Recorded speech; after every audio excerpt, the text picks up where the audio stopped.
Hello, DC fans. This is J.A.R. 369. Welcome back for another figure review. Today, I'll be taking a look at 2-in-1 review. I'll be taking a look at the DC Multiverse, Batman and Robin, Batgirl, and Poison Ivy.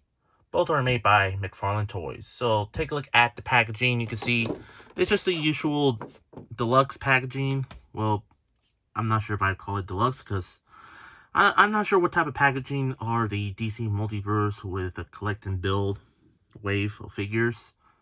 So there's the window exposing the figure and the accessories on both of them. You get the name, you get the DC Multiverse, and you get the names of each character. And it says collect to build Mr. Freeze, while Batgirl is number 1 and Poison Ivy is number 2. On the side, you get the name of each characters and which. And they're both from Batman and Robin. And you get the Batman and Robin logo right there. And you get the name of each character as well. On the back, there's the image of Mr. Freeze. Well, it shows you like if you complete, there's the image of the figure or the character, which is interesting. There's no trading card for this guy. Well, since he is a Build-A-Figure. And there's other characters you might collect, like Robin and George Clooney Batman.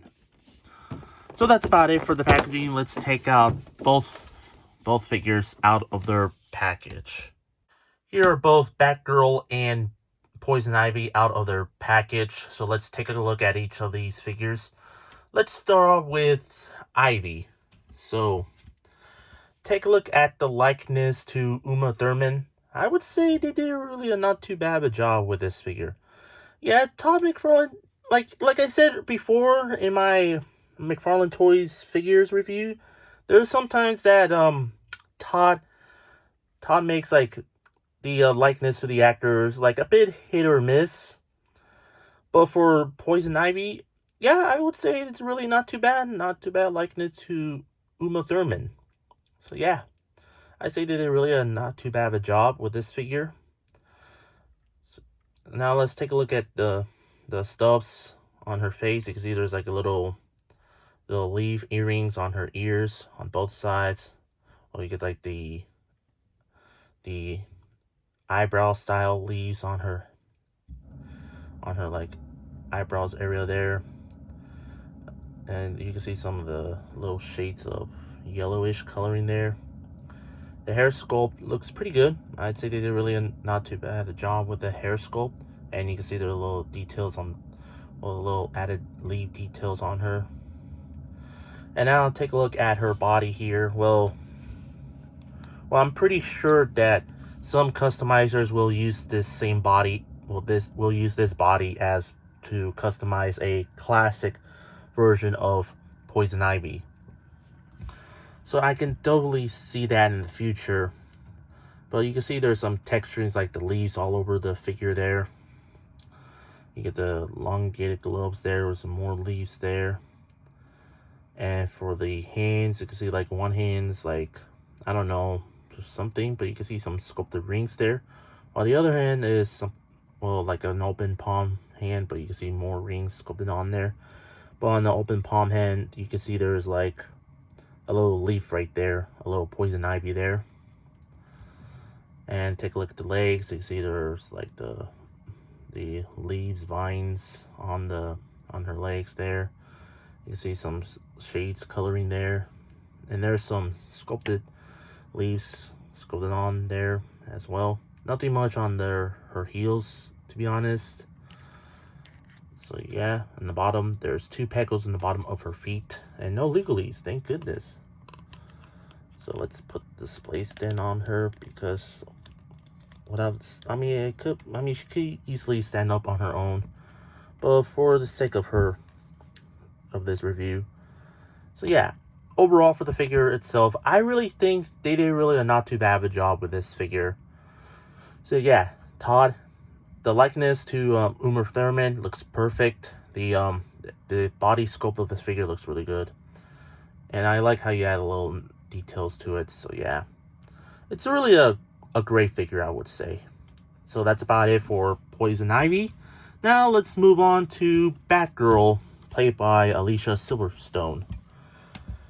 And take a look at the likeness to Alicia Silverstone. Well, she is wearing her mask. I mean, but it's still not too bad at all. Not too bad, to be honest.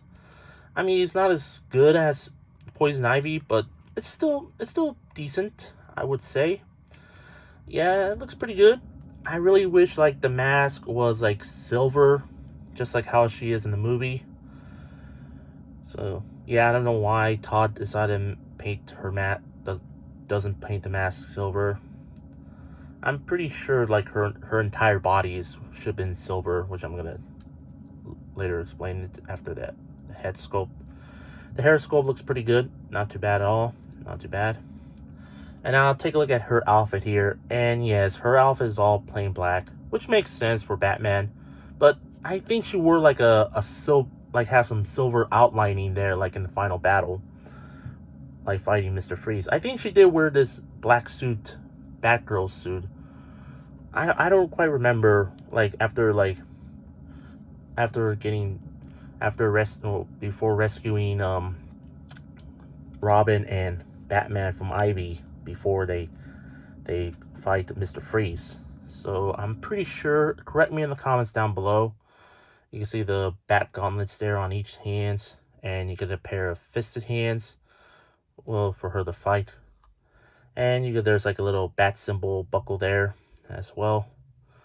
Nothing much on the legs, but there's some, I was about to say bat logo there, but on the heels, but there's nothing.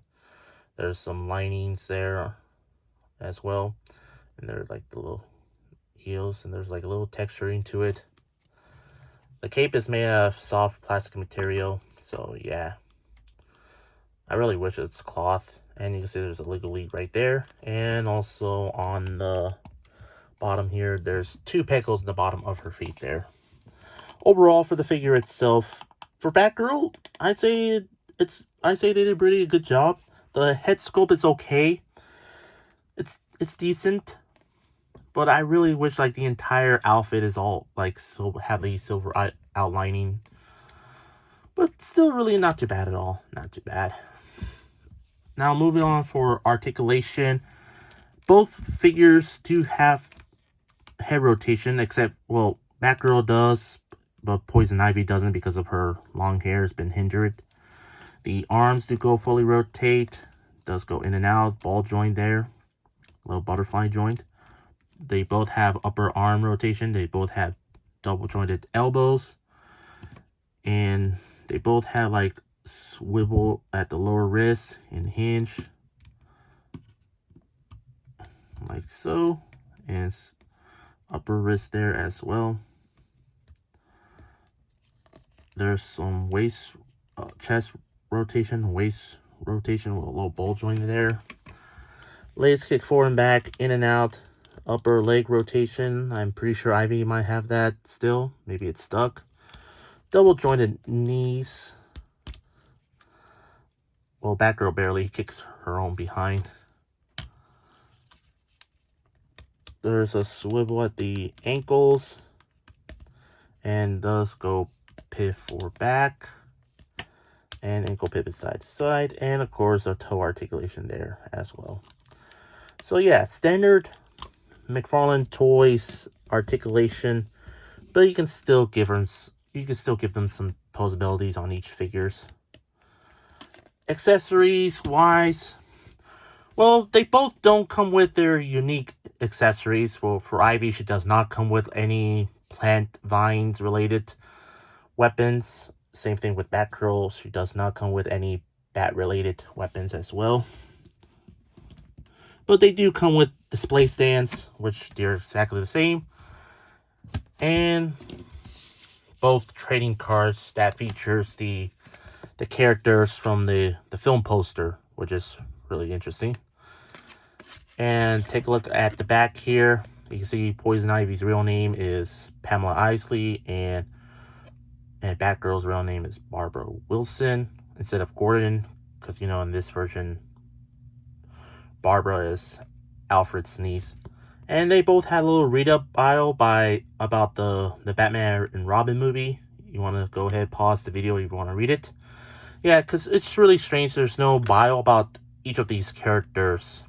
I'm pretty sure Todd will make a classic comic book version of Poison Ivy in the future. And finally, they both come with the collect and build piece of Mr. Freeze. For Ivy, she came with the torso. And for Batgirl, she comes with the head, the shoulder pads, and the freeze gun for Mr. Freeze. So yeah, now all he needs is the arms and the legs. Well, I already pre-ordered the Batman figure from Amazon, so he'll come in January, I hope. But overall, for the figure itself, I'd say these figures look pretty good. The Poison Ivy figure, I say that is by far the best because the likeness to Uma Thurman looks pretty good. The sculpting on the figure looks pretty decent, I would say. I'm pretty sure some customizers might use this body sculpt to make the comic book version of Poison Ivy. Well, mainly just to take out the head and move on. And for the Batgirl figure, yeah, it's pretty decent, but the head sculpt looks decent, but I really wish like her entire bat outfit could be silver, like with the silver outlines, so it makes sense, to be honest. So yeah, but the Batgirl's still alright, to be honest. But the sculpting on both figures looks pretty good. Articulation, well, standard DC Multiverse articulation, but you can still give them some decent amount of posabilities. Accessories wise, I really wish both figures came with accessories, like for Poison Ivy, like I said, a plant-like accessory for her, and Batgirl, well, a bat accessory or bat gadgets for her as well. But I'm okay with the Build-A-Figure piece for Mr. Freeze and the trading cards. At the end of the day, I say these figures, well, yeah, I think Ivy will be like wanted for the most because there's no Poison Ivy figure until now. And for Batgirl, well, maybe I would recommend getting her when she's on sale. So yeah. For my rate on both figures, I'm going to give the Poison Ivy figure a 9 out of 10. And for Batgirl, I'll give her like an 8 out of 10 for me. I hope you enjoyed my review. If you did, please consider like, comment, share, and subscribe if you're new to my channel. And follow me on Instagram and Threads. Both links will be in the description down below. That's all I have to say. These are the McFarlane Toys, DC Multiverse, Batman and Robin, Batgirl, and Poison Ivy figures. Both are made by McFarlane Toys. And this is J.A.R. 369. Thank you very much for watching. And I'll see you on my next review. And remember, keep on collecting.